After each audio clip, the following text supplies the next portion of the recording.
Moscow, Russia has snow on its streets in winter. Hot water is pumped through pipes to keep homes warm. People turn on electric radiators when the temperature drops very low. School and play. City schools can be very big with hundreds of students. Some children may have come to the city from other countries. Students at a school may know many different languages. Keep following along, we're on 115. There are many different things to do in a city. Children can visit parks and city zoos. There are theaters and cinemas for going to see plays and films. There are libraries for reading books. There are swimming pools and places for playing sports. Okay, we have one more section. Turn your page. We're on page 116. Getting around. There are many different ways to travel around a city. Some cities have trains called subways that go through tunnels underground. Other cities have streetcars that run on rails in the streets. See our subway there? Anybody ever been on a subway if you've ever been to a big city?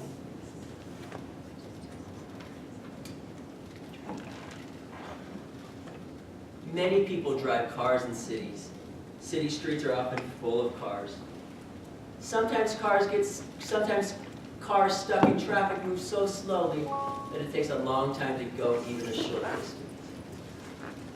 And that is the end of our story. Okay, did you like that story, boys and girls? All right, now this is what we're going to do. Go ahead and stand up because we need a stretch break. Will you please stand up?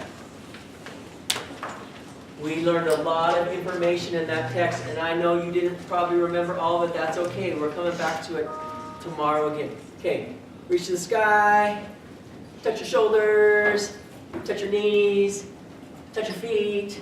I tricked you, that's not your way. Okay, when you're ready to sit back down, can you find your shoulder partner? Remember, we have shoulder partners in the class. Find your shoulder partner and sit next to him or her.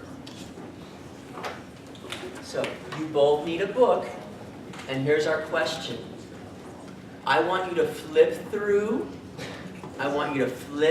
through your text collection, this story, and find the home that you thought was the most interesting. Okay. Go ahead and decide together the page of the home that you thought was most interesting. Oh, look, Ryan picked the townhouse. Wow. Oh, you guys picked that mud house? That's a cool one. Yeah, that's very interesting. Oh, you guys picked the apartment. Okay.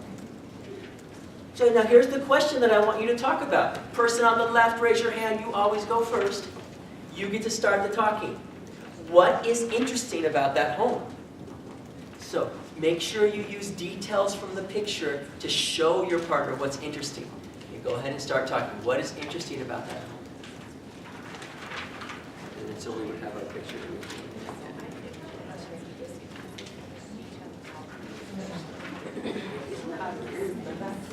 I think it's crazy how it has so many bricks.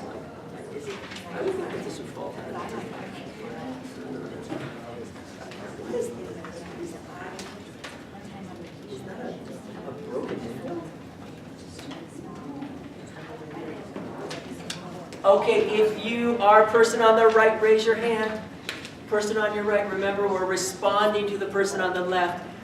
Tell them some things that you agree with about the things that they said, and then if you have more information to share, share some more information. Okay, person on the right, go.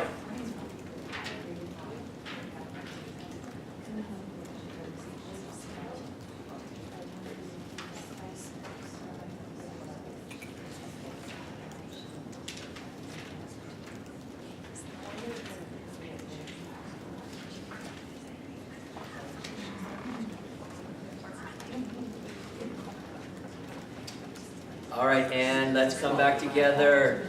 Okay, I need you now standing back up, and I'm gonna send you back to the rug. So we're gonna imagine that we're rug sitting, but we're gonna bring you all back to the rug. We're all sitting right here. Everybody, bring your books. Tina, no, stop pushing. Tina, stop. Stop. Good, okay. Okay, everyone on the rug. I know. I don't like it. No hard time keeping my hands. She gets in trouble. So what's a positive choice that you can make to help Marlene? She can move. Okay. So, how about, Tina, could you move over here next to me instead of sitting by Marlene? Could that be a good choice? What about Ryan? What about Ryan and his partner? Well, we're not sitting with partners this time. This time we're just all sitting on the rug. We can all sit together. Okay, everybody on the rug, it doesn't matter where you're sitting. You don't have to sit by your best friend. Could you please go to page 116 of your book? And boys and girls, I projected it up here on my screen. If you need to find it, 116 and 117.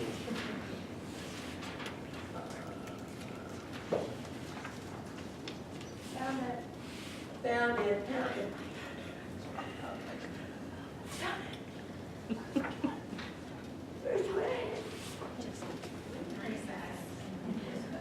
Okay, so we're going to be on these two pages. Did you boys and girls notice that there were these things at the beginning of every section? Did you notice this? These like yellow bars. Anybody notice that? That's a clue for us as a reader that we're starting a new section. And this section is called Getting Around. I want you to look through these two pages with your partner. Excuse me, look through these two pages and try to answer this question. You're not with your partner, you're with class. What do you think the main idea of these two pages is? Sorry, And then I would call on somebody. And I would probably, so. It's math instruction time. Her timer was going Oh, up. no problem. So let's call on Marlene. Marlene, what do you think the main idea of these two pages is? How people get from place to place. Okay, if you agree with Marlene, give me a thumbs up. Yes, she's correct. This heading gave me a clue. It's called Getting Around. So that let me know that's probably about the main idea. That probably gives me a clue. Let's do one more question. I need you now to turn back to the very first page of the text. This is going to be challenging. We're on page 106. And I want you to flip through all of the pages. Oh yes, you heard me. All of the pages of our story. So flip with me. Looking at the pictures while we flip. Let's join here.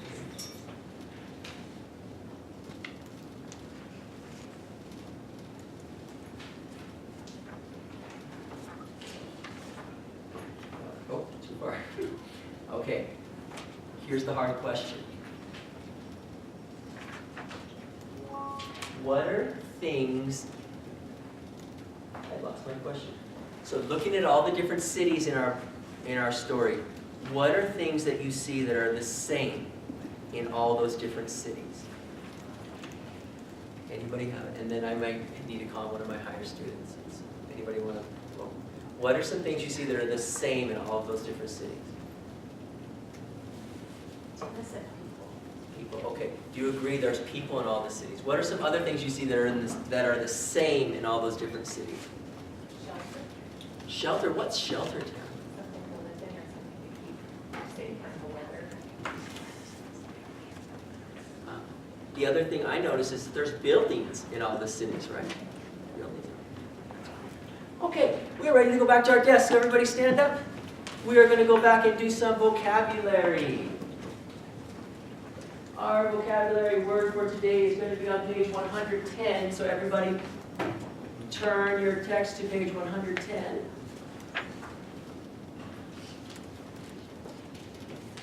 And we're going to do our benchmark vocabulary routine. First of all, I want you to help me find the word that we're going to be focusing on, and the word's up here on our graphic organizer. I'm going to say the word, I want you to repeat. The word is concrete. Please repeat. Concrete. Concrete. Oh, you do know what that means, right? Okay, well, don't tell anybody yet. Remember, we're going to use our routine. Don't tell them what it means. Will you please touch that word in your text? Good. We found it right here, concrete. Let's read our sentences in this paragraph and see if we have enough context clues to figure out the word concrete, to figure out what concrete means. Let's read all together. Are you ready? Okay, let me clear this. I'm starting with the word many. Okay. Ready? Begin. Many city people live in apartment buildings. Oh, I'm not hearing you reading, everybody. Let's read again. Are you ready to read with me? Okay, ready. Can you guys see that? Yes. Okay, ready, begin. Many city people live in apartment buildings. These tall towers are made from steel, concrete, and glass. Builders use the steel to make a strong frame for the building. They use the concrete and glass to make the walls and windows. All right, based on what we read, what do you think concrete means? And Ryan, don't share yet. Is concrete something you do, or is it a thing, or is it a person? Is it an adjective? What would we say, Marlene? I think it's a thing. Okay, if you agree that it's a thing, thumbs up. Yes, concrete is a noun and it is a thing. What else do we know about concrete from the paragraph? Did we learn any clues? It's a thing. They use it. Okay, so there's something about making a house. Anything else we know about concrete? It's strong. Oh, where did you find that? Can you Oh, sorry. Okay, so they use steel to make a strong frame. Right. Nothing else really about concrete. I'm inferring Uh-huh. concrete must be used to make the walls, because the last sentence, the glass would be used to make the windows. Oh, very good. Yeah. So, look at this sentence here. That was a great noticing, Marlene. They use the concrete and glass to make the wall. They use the concrete and glass to make the walls and windows. So the glass would be for the windows, and the concrete would be for the walls. Right. We kind of know what concrete is. Let's check the dictionary. I'm going to go to my online dictionary that we usually use, and let's see what it says.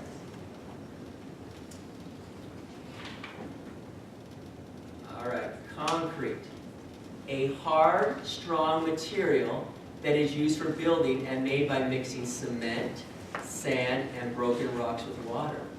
Okay, do you agree with Marlene that it's probably used for the walls based on this definition?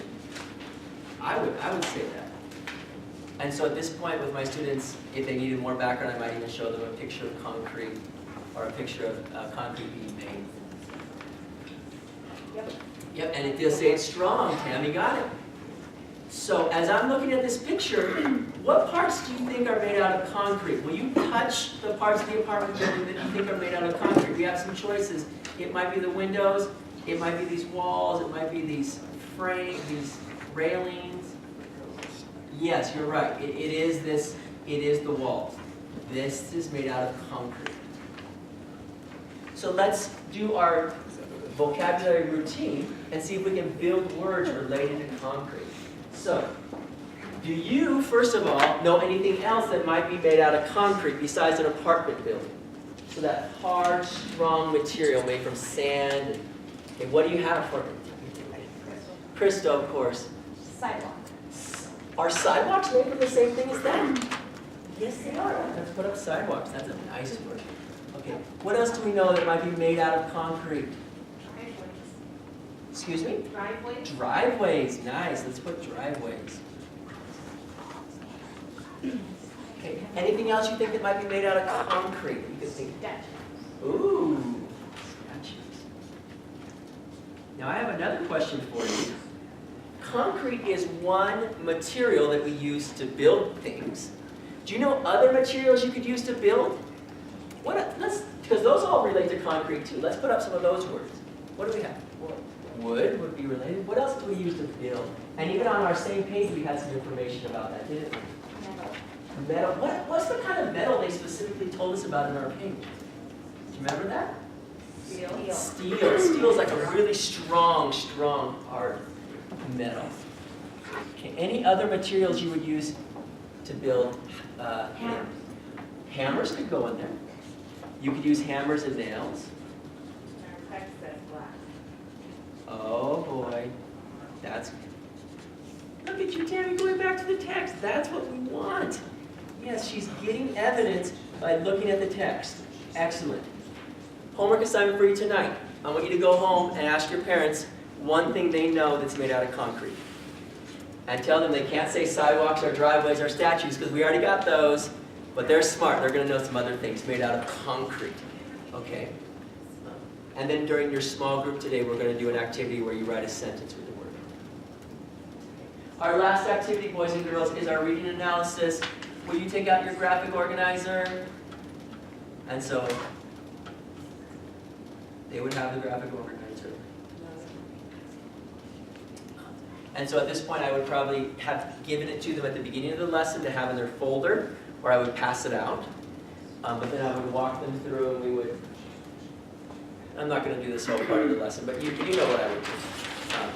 I'd have the graphic organizer here, we put our main idea, we talk about how we discovered it, and then we'd add some details based on looking at the text. Depending on my students, like I said before, it might be a whole class activity, they might be working in small groups or individually. And that will be the end of my reading lesson. So thanks, boys and girls, for that great focus during the reading lesson. We're now going to move into a small group. So get your independent reading book and get ready to read. And we move on. Okay, so breaking out of the demo lesson. Will you spend a few minutes talking to those at your table of things you saw, teacher moves, student experience, or other notes, things that you really liked, or things that you're like, you know what, I would probably need to tweak that a little bit.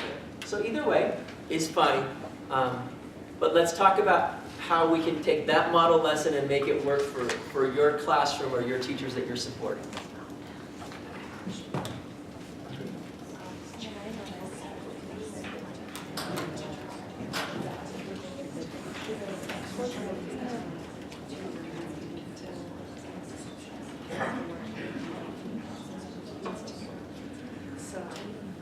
I did like a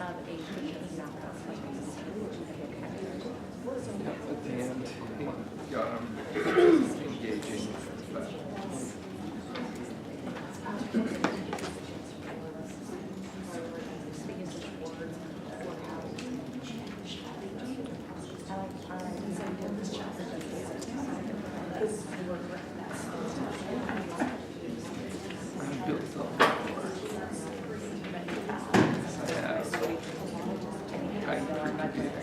A lot of the words that were introduced on the same day are related, like endoskeleton and exoskeleton. So what I might do, our center might be skeleton. And then I can introduce endoskeleton, exoskeleton, muscle, or whatever. Use that. So multiple vocabulary words on the same day. The other thing I would do is definitely decide which of these are going to be valuable for the students in their daily life. Do they need it for science, their science content? Do they need it for their PBA, or is it just a nice word to know? So.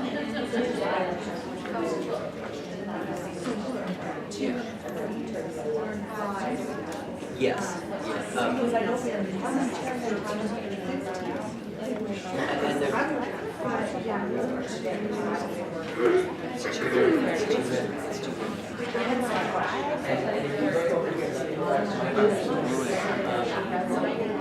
What I could have done, see, my words are townhouses, suburbs, apartments, concrete streetcars. There's my 5 words. I could have tackled townhouses, suburbs, and apartments all in one graphic organizer. I chose concrete because that was easy to know it. And I ignored streetcars because, frankly, there's no such thing as streetcars where I live. It's just an interesting extra, but it's not a core part of the city. I mean, we're talking about city homes, not about transportation. We're just about site. So it becomes a by the way word. Test your kids, group your kids, and see where they're at.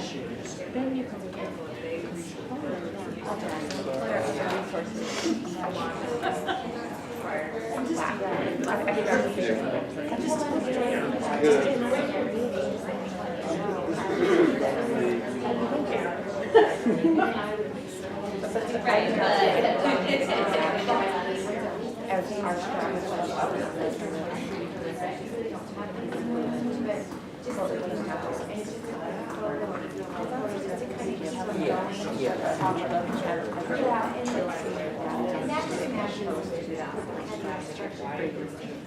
Find out what Sure. But if you get some questions on it, you are going to know our first day rate. You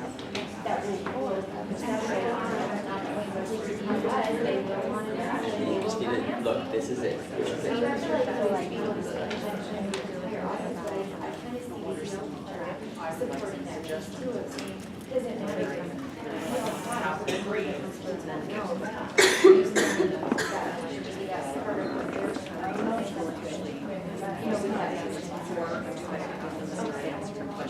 Thank you. I'm just trying to figure out what the answer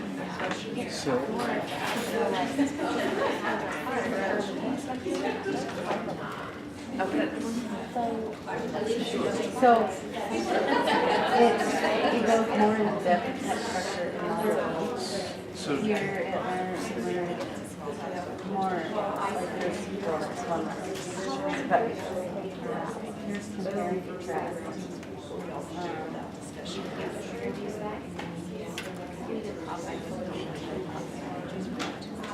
But it is maybe some structure with literature. Structure is associated with that's right.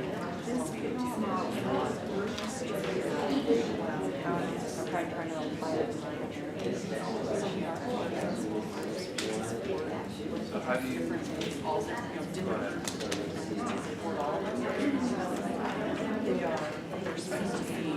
Right. Trying to think of how do you, going back to what you were talking about, how do you get more engagement? Because I agree, I don't see one just reading the whole time. They need to be reading. That's what people have noticed. It will start at the I have 4 solidified and still working on 2 more. I'm already I'm not here. Element of the teacher. They're getting Come in, the and we just talked about it as well. You can take that and pull out a read on the followed by script. Okay, so this is just a Based on what they're Well, I doing. think that's what you can have to focus. Yeah, so that's what that wasn't in the lesson. And I've seen that on a couple of our teachers, some of them are combined, they'll just have the order that and the order that they went in. When I taught some of them were just So you're stayed with we these. go over here, just went and had, but I never had time to like grammar, especially in the year. It only introduces one pretty structure, and I wanted to Sorry, I thought it was a question mark. I'm like, what that means. and then where it says they're just Okay. so if there's So if there's not enough bias happening multiple times. All right, will you come back together with me? I love the social.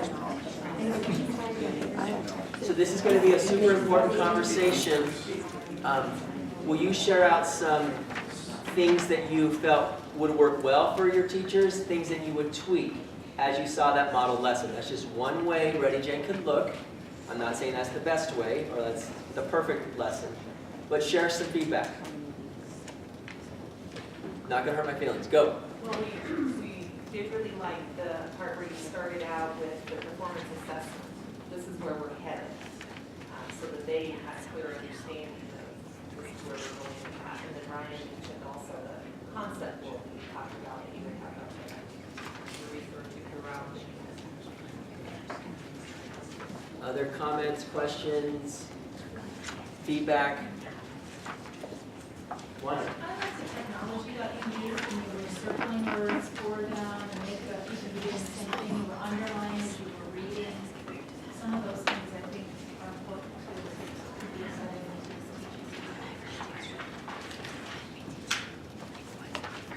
How'd you feel about the pacing? Did you feel like that was realistic, too slow, too fast? Thinking about your students that you help support or teach. Too slow for some of our higher level kids. Okay. So the other thing I think you referred to it at the very beginning, before you started, is you might even have the higher kids do a literature circle. Where they read it based on their poem, maybe they ask different questions on cards or whatever that they're asking. So that's part of the whole because yeah, it is challenging to meet those language learners, the highs, the on levels. I observed that you weren't teaching from the book. You had sticky notes in the actual text of the things that you'd already identified as critical components for your students, and which, compared to what we're experiencing currently, picked up the pace in a sense. Because, and I think that reinforces that resource and being selective in the components that are most critical for your students. That was kind of that purposeful planning, maybe what questions you're going to get, you're going to ask, your purposeful selection. Yes. This kind of goes back to the challenge fourth grade brought up. I'm looking at my time period and saying, you know, if they just read, if they listen to the text and it's 2 chapters, it's a half hour for them to read. And so it's gonna have to be really, really, if we've got to keep up with that reading pace, we are gonna have to be very, very purposeful on what do we actually have them read, what are we summarizing, and what are we pulling out. The kids have really, like Space of Toe, they really enjoyed reading that whole book, and they loved it. And I'm thinking back now on that unit going, well, how would I shorten that? Because they really enjoyed the book. So how do I, condense that so that it's in our time period and we're still looking at it? Challenging. That's going to be challenging. See, and I have to bounce off that because we're in the middle of skeletons inside and out, and it is really dense anatomy text for 4th graders, and it has them only reading 4 pages, but it's 4 pages of fairly small text of very challenging stuff. Like, they have to stop every couple of sentences because there's all new vocabulary that they don't always know. And we found it very challenging. Just 2 pages took them 15, 20 minutes to read through and actually be able to pull information from.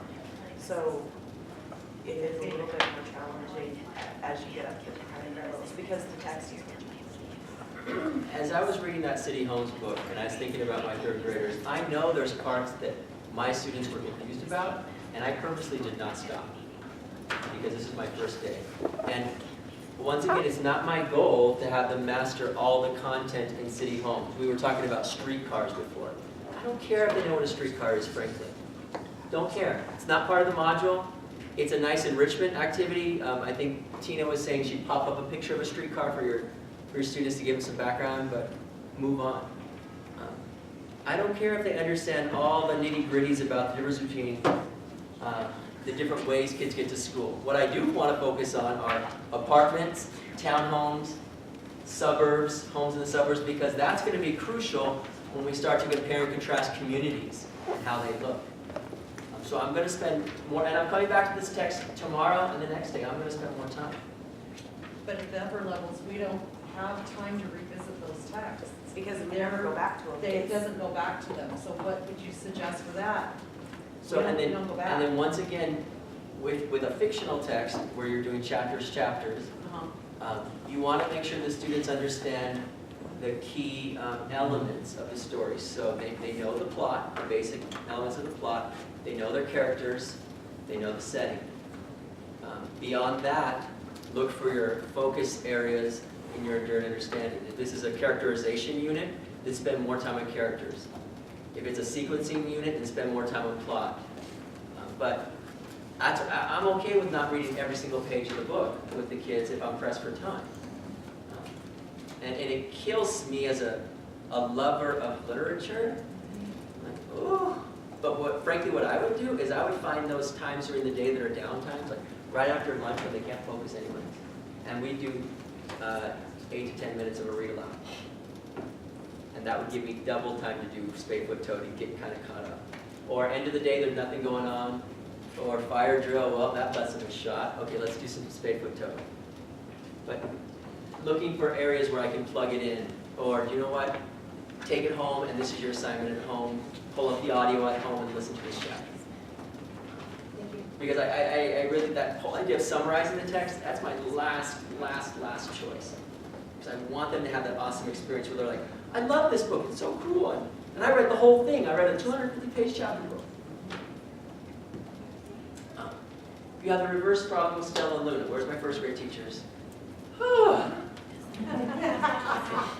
frankly think the authors hit Sullivan too hard. I believe you hit it 8 times, 9 times, 13, but we pared it down to 8. so. And do they tell you on Sullivan day 1 to read the whole book? We do read the whole book, the first 3 lessons, it was the whole book, the whole book, the whole book. So that's why we pared it down. It was going to have us read it 13 times, and some just portions of it, but we pared it. That's, again, that purposeful planning where we thought, Days how much break do we one, use? Right. small chunks. And then if you've already read the book and they've mastered it and they're bored with it, then we're just going to review it quickly. And then I think Wanda's suggestion, let's bring in another text to support that if we need to. If we're sick of Sullivan. And any first grader that's sick of any book, we're doing something wrong. Especially such an engaging text like They Sullivan. loved Sullivan, and then they got to read their Daily 5 book box, and it's one that most of them cannot read, but they could still go back and do the retelling of the story, which is one of our standards. So, I mean, they loved it, we wanted to keep it that way, so that's why we didn't do it 13 times. So purposeful, I love that. Okay, so talk to me about some areas of the lesson where you feel like, you know what, Brian? The way you did that is not going to work for my kiddos. Not going to work. I'm going to need to scaffold it more, or the way you presented it didn't make sense. Will you share any of those? Because I really want us to think through those areas too. Not hurting my feelings, please. The question I have, and it's come up frequently, is that, again, you were reading, there's just very little student reading. So that's been a concern. And let me ask the group, what would you do? This did have a lot of teacher talk, didn't it? Did you feel like it was heavy on the teacher talk? What would you do to put a little bit more responsibility on the students, to give them more time to interact and discuss and talk? How could you take that lesson and make it more student-centered? I've done it with like Kagan structure, read and review, where they're sitting with partners. And if you have a really struggling reader, they can always listen to it instead of doing the reading by themselves, but they read and then they talk together every page, and every paragraph. Someone reads, okay, what just happened? They read, what just happened? And then they go back and forth, and then it's less me reading and more of them reading, and then we come back together and then I summarize, okay, this is what you read, now let's answer questions. Or sometimes I'll just have the close read questions posted on the board, and that's part of their assignment, is they talk about them with their partner before they come back. That's great strategies. What other ideas do you have? How could you take this lesson and make it more student-centered? One thinking it was the first read, so it's okay that it's more teacher-centered. But then when you do the second read, third read, or sometimes, then you pull in other people that are actually listening. Good feedback. But writing, you can have that part, or oral read, or you could, echo read, if that's something that we're ready for, to element or make sure that following along, those kind of things. Great, yeah, just choral reading, echo reading, just don't do popcorn reading, right? Not research-based. You know what popcorn reading is? It's painful. Don't do it. Alrighty. Let's move on. Do you need another quick stretch break? We're going to break at 11:30 for lunch. Do you need to stand up and stretch before we move into our next section, or are you okay to move on? Do you need more time?